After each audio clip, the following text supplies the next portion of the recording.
तो हमारी आपकी सरकार नहीं बनी, इसलिए पुलिस खड़ी है।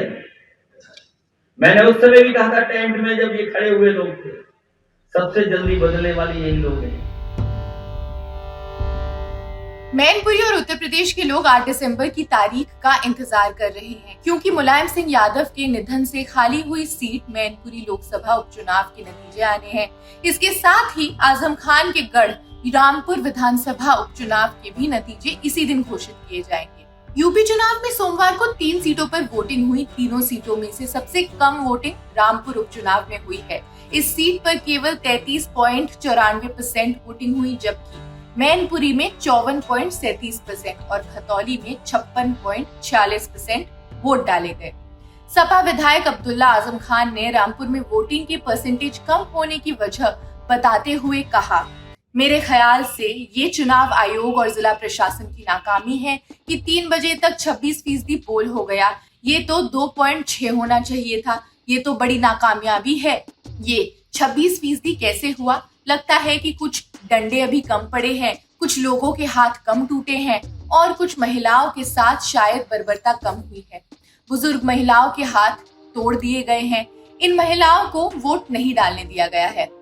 अब उत्तर प्रदेश में चुनाव महाभारत से कम नहीं है।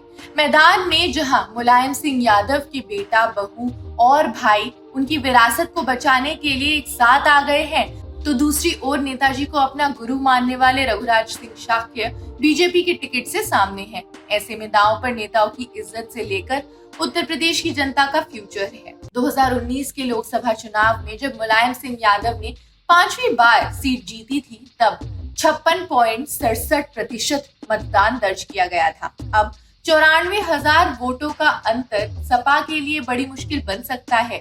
2019 के लोकसभा चुनाव में भी सपा और बसपा के गठबंधन के बावजूद जीत का अंतर 94,000 था। इसमें अहम भूमिका निभा सकते हैं दलित वोटर। जहां अखिलेश यादव ने दलित वोटरों को ही ध्यान में रखते हुए कुछ ही दिन पहले स्वतंत्रता सेनानी उदा देवी पासी की डेथ एनिवर्सरी पर पार्टी मुख्यालय में कार्यक्रम किया। राज्य में सपा के लिए अपनी तरह का ये पहला कार्यक्रम था। पार्टी नेताओं का कहना है कि कार्यक्रम के पीछे का उद्देश्य मुख्य रूप से क्षेत्र के पासी समुदाय तक पहुंचना था। बसपा यूपी में स्ट्रगल कर रही है। राज्य के दलित मतदाताओं के बीच सपा के लिए एक जगह बनाई गई है। समाजवादी पार्टी का कहना है कि समुदाय उन्हें भविष्य के चुनावों में बसपा के विकल्प के रूप में चुने। मैनपुरी लोकसभा क्षेत्र में कुल दलितों में 1.2 लाख जाटव, कठेरिया 70,000, दिवाकर 80,000 और बघेल 80,000 मतदाता शामिल है। तो क्या इनके वोट बढ़ सकते हैं? और अगर ये भाजपा के साथ चले जाते हैं तो समाजवादी पार्टी की साइकिल फंस सकती है। खैर, आपका क्या कहना है? आप क्या सोचते हैं? कमेंट्स में हमें जरूर बताएं। चुनावों के नतीजे आने अभी बाकी हैं। तब तक हम चुनाव से जुड़े अपडेट्स आप तक पहुंचाते रहेंगे। देखते रहिए जनसत्ता। शुक्रिया।